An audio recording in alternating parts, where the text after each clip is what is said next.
Doing good. Oh man, I thought I was gonna make it because I thought for some reason I thought the building was a little further up. We went to the wrong one as well. Yeah, we did. Yeah. Oh. Yeah, Okay. so you're in good company. Okay, great. I'm just gonna let you know ahead of time. I am completely unprepared for this, but No you know problem. what? That's I think that's part of the thrill of being interviewed or just being the interviewer, right? I'm unprepared too, if that makes you Yeah. feel any So- better. Okay. Yeah, anytime. All right. First things first, I just want to say congratulations to the both of you, not just on the movie Honey Bunch, but on Dead Lover, which is supposed to be the last Midnight Madness movie of this year's festival. How are you two feeling about that? We're feeling pretty excited. Yeah, we've been preparing for both premieres and planning all of the outfits and all of that. So we're pretty pumped. Amazing. Yeah. And my first question for both of you, of course, in the movie Honey Bunch, I am always very taken back by the relationship that your characters share with one another there. But I want to know for how you, because I know you have been working together for a very long time. I wonder how you approached making it bringing it to life on the screen the way we see here. The relationship. Yes.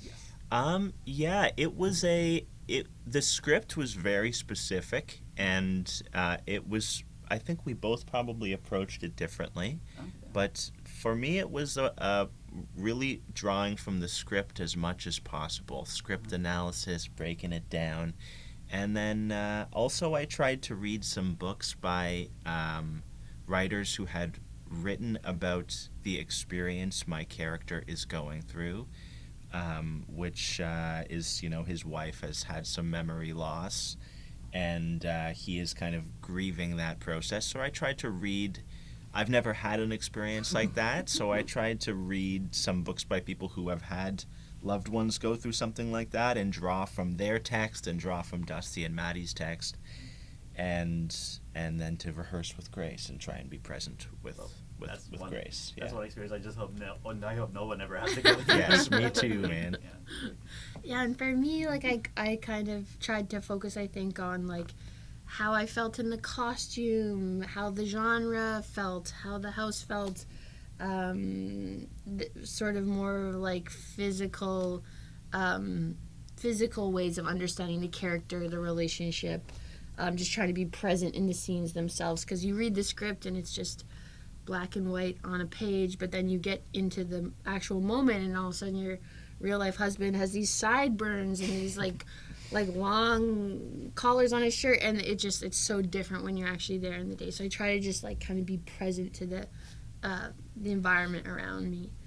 Amazing. Yeah, and of course with the many genre shifts that take place later on in the movie, I wondered how you managed to adapt your acting style to the many shifts in tone, because I remember when I saw this one, it was a morning screening. I was I remember being totally shocked for at 10 a.m. thinking, wait, this is not this. I was thinking this is not the sort of movie I had in mind. Yeah, the tone and the genre mashing kind of really surprised us too, I think. And it's like, I think that one of the most special things about the movie is this like strange take on the genre and the tone, and it is its own thing. It has a really interesting vibe, and I think we were learning it as we would start to feel in the moment what their vision was with all of this, and it was really strange and unique. The vibe of it all. Yeah, I totally agree. And but I would say that Dusty and Maddie, performance-wise, I think were inclined to want us to forget we were in a genre movie and to just focus on the relationship of the characters. That sometimes that was more possible than others, just because sometimes genre would be baked into what was going down. But I remember in terms of performance, tonally, them really wanting us to focus on naturalism and presence with one another, even when the material itself was larger than life. Amazing. Yeah, and I remember that's what also caught me about when I saw Violation by Dusty and Maddie, and I'd always wondered how you I always wondered how the both of you managed to when at least when it comes to playing these characters like you're seeing in this movie. I've always wondered, despite these, if YouTube also brought in something from your own personal experiences, because I know Ben, you said that you said that you drew on from experiences from reading other people's books, and but you still when your characters already feel like you're in that you feel like there's like a certain pain that that can only come from a real relationship too. Can you talk a little bit about that? Yeah, Yeah. for sure. There's definitely bringing myself to the character was a necessary part of it, and whenever the performance lapses and I watch it and I feel like, oh, that part isn't ringing true to me, it's always because it's a moment where I failed to bring myself to it, and yeah, yes, and so I definitely tried to color in the character with my own experiences or instincts, reflexes, pathologies. Yeah, just because I've worked with Ben so much, it's just sort of naturally in the work. I think the chemistry and the familiarity I have with Ben, so it's just always kind of there.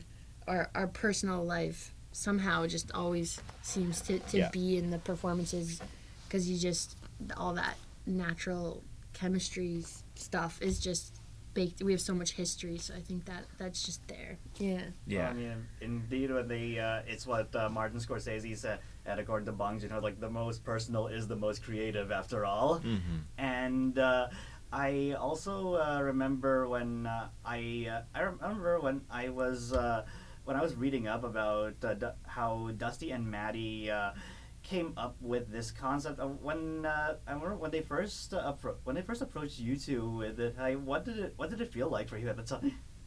I remember being just very excited. I just like, because I loved Violation, loved their shorts, and have such respect for their craft and their talent and stuff. It was just like, just the fact that they were even pitching us anything. Oh yeah, we I were didn't even so need to hyped. hear what it was, honestly.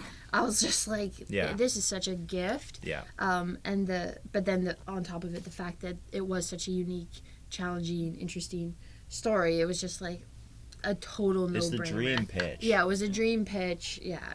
And both of you got to work with Jason Isaacs of all people too. What Yeah. did that feel like?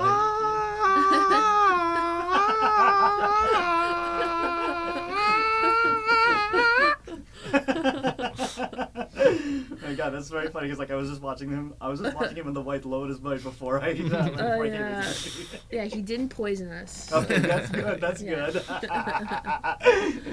Yeah. I also wanted to kind of tie this into. I know this we're supposed to be talking about honeymoons, but I want to kind of tie this into Dead Lover. Because I am. I know that we're all very excited to see what you two have in store for us then. But I wonder if you can talk about how your acting also kind of informs your filmmaking too, and that. Yeah, it's I think like I kind of think, for me at least, I'm an actor first and foremost, so that's the place from which I really direct. Is my experiences as an actor inform what I want to do as a director. So my direction, my films that I direct are very like acting focused. What would you say, Ben? How acting informs as a filmmaker? I mean, it's playing any role on a set, whether it's an actor or a first AD or any position that you can fill, teaches you something when you go back to directing.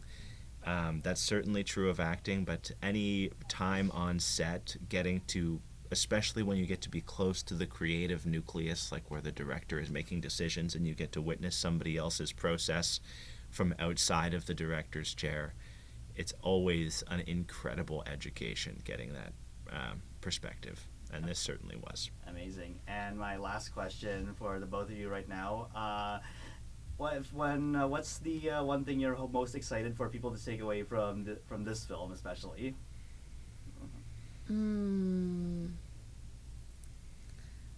I hope that people like walk away and they're like debating whose side they were on. Yeah, that's I think a that's perfect answer. always like a fun thing about movies, and particularly this one is like the conversations afterwards of people maybe arguing about Yeah. who was the Who moral was right. one, And who was- especially if they lean kind of towards me. yeah.